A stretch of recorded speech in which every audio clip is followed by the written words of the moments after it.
یہ دو چیزیں دل میں حاضر رکھنا ہے۔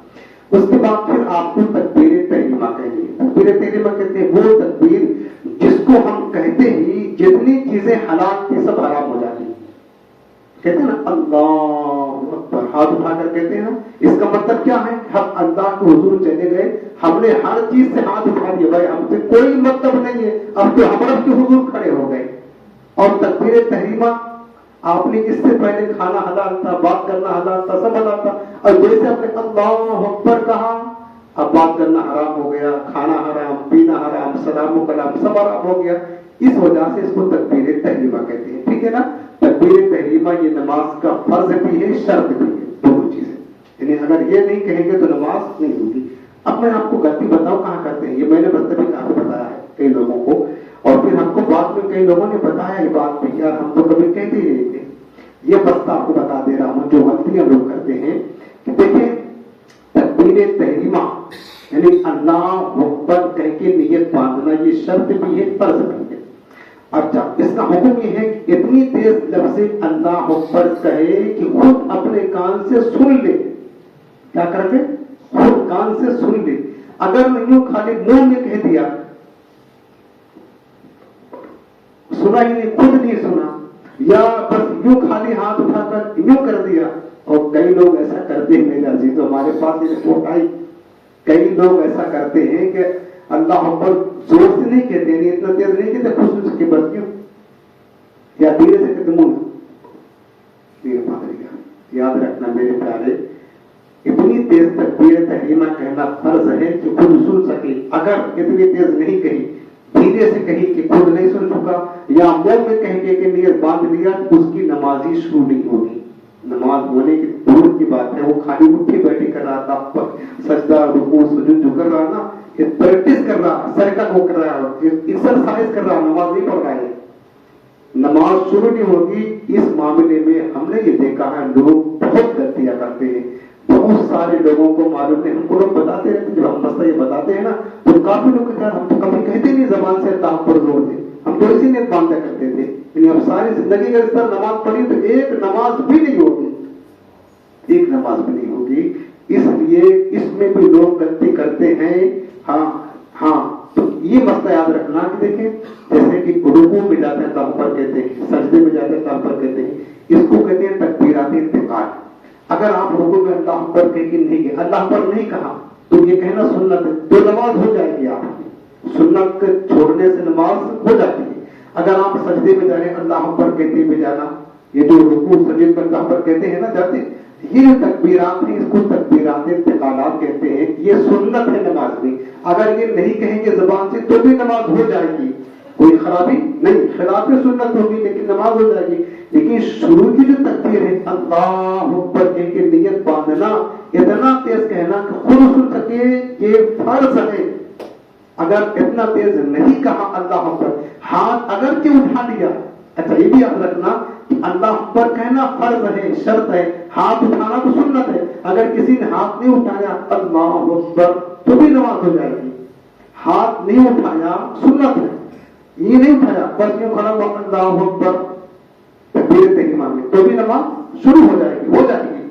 لیکن اگر اللہ اکبر نہیں کہا زور سے کہ خود سن سکے اور یوں ہاتھ اٹھا کر بس منہ میں کہہ دیا تو یاد رکھنا میرے پیارے بہت سخت مسئلہ ہے کہ نماز اس کی شروع نہیں ہوگی، ٹھیک ہے نا۔ یہ مسئلہ آپ سمجھ کے اس کو دھیان رکھنا۔ میں آپ کو اس لیے بتا رہا ہوں تاکہ آپ کی غلطی نہ ہو اور آپ کسی اور کو بھی بتا سکتے ہیں نا۔ اللہ اکبر کہہ کے نیت اپنے باندھ لی، یوں کر لی،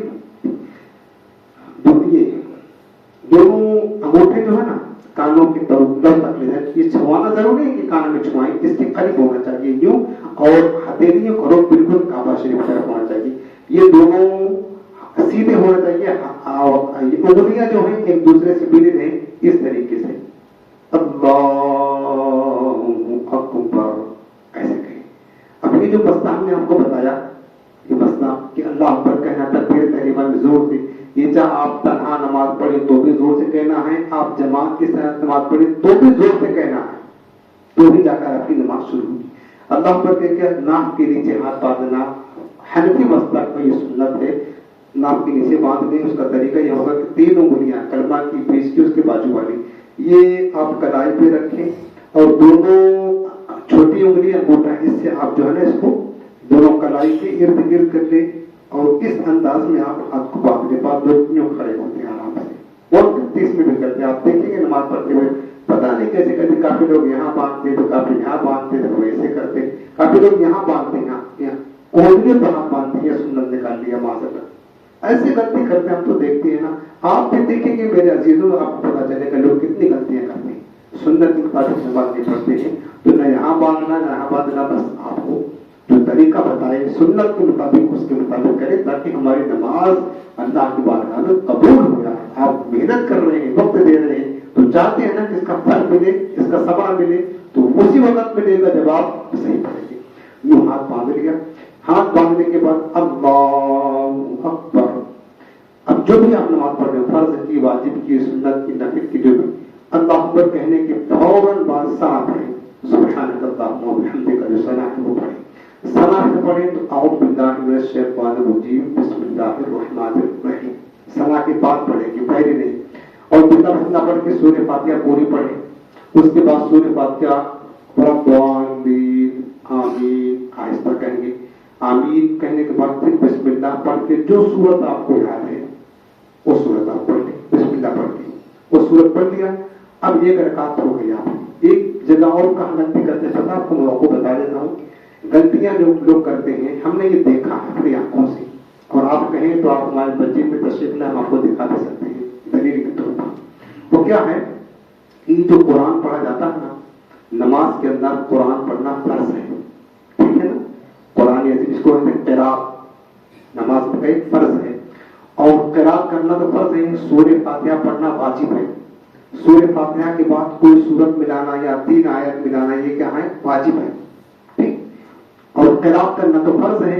اب میں آپ کو بتا رہا ہوں کہ قراءت کرنے کب کہلائے گا, جبکہ اتنی تیز پڑھے کہ خود سن سکے تو ہی جا کر قراءت کہنا کہلائے گا, تو ہی جا کر فرض ادا ہوگا. سمجھ رہے نا. جیسے اللہ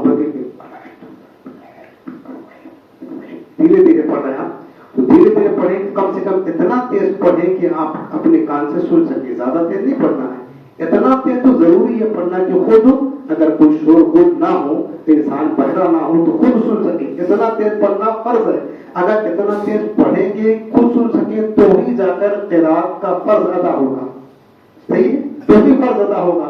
ورنہ ہم نے دیکھا ہے میرے عزیزوں کئی لوگوں کے, اگر کہ بار بار مسئلہ بتاتا بھی رہتا ہوں, ہم نے کیا دیکھا ہوا ہے, آج بھی لوگ کرتے ہیں اللہ اکبر کے بعد باندھا, وہ پوری رکعت میں منہ بند ہے ان کا, ہونٹ تک نہیں ہلتا, ہونٹ تک. تو تب کیسے پڑھتے ہو؟ اگر پڑھے گا انسان کچھ نہ کچھ ہونٹ تو ہلے گا نا, یوں پوری رکعت ہونٹ نہیں ہلا, رکوع میں چلے گئے, ایسے نماز پڑھ لیں. ہاں میں نے دیکھا, سب نہیں کرتے لیکن بہت سارے لوگ ایسے کرتے ہیں, ہونٹ تک نہیں ہلتا. اچھا بعض لوگ پڑھتے ہیں لیکن وہ اپنے من کے اندر پڑھتا, اتنی تیز آواز نہیں نکالتے کہ ان کے کان سن سکے. یہ دونوں طریقہ سے اگر نماز پڑھا ہے اس کا مطلب یہ ہے کہ قراءت جو فرض تھا اس کو چھوڑ دیا, اور نماز میں اگر فرض چھوڑ گیا تو نماز نہیں ہوگی. یہ دھیان رکھنا مسئلہ. ایسا لوگ غلطی کرتے ہیں. قراءت کرنا فرض ہے, اتنا تیز فرض ہے کہ خود سن سکے, تو یہ غلطی آپ نہیں کرنا, ٹھیک. میں نے بتا دیا کئی لوگ غلطیاں کرتے دیکھتا ہوں, دل کرتا کر بیچارے محنت بھی کر رہے ہیں, ان کی نمازیں ضائع ہو رہی ہیں, برباد ہو رہی ہیں, اللہ اس کے رسول کے مطابق نہیں پڑھ رہے. بہرحال آپ نے جب صورت ملا کر لی, اب اس کے بعد پھر آپ نے ایک رکعت مکمل کر لی. اب آپ کو اللہ اکبر کہتے ہوئے رکوع پہ جانا ہے. اللہ اکبر. رکوع کا طریقہ یہ ہے کہ آپ کی جو یہ سر ہے, پیٹھ ہے, بالکل برابر ہو. یہ دونوں ہاتھ اس کو, یہ جو گھٹنا ہے اس کو آپ پکڑے, ایسے گھٹنا کو آپ ایسے پکڑے, اور یہ بالکل یہ ہے نا, اس کو سیدھا رکھتے ہیں. اگر کوئی مجبوری نہیں ہے, ڈھکتا نہیں ہے آپ کو, تو یہ سیدھا رکھیں. پیٹ جو ہے بالکل, اور سر بالکل برابر کریں اس انداز میں, اس طرح. اور آپ کی نگاہ جو ہے نا وہ یہ آپ کا قدم ہے کیا ہونی چاہیے, یوں آپ کہیں. پھر سبحان ربی العظیم 3 مرتبہ پڑھ لیں, 5 مرتبہ پڑھ لیں, جتنا آپ کو پڑھ سکتے پڑھ لیں. اس کے بعد رکوع سے سمع اللہ لمن حمدہ کہتے ہیں, کھڑے ہو جائیں,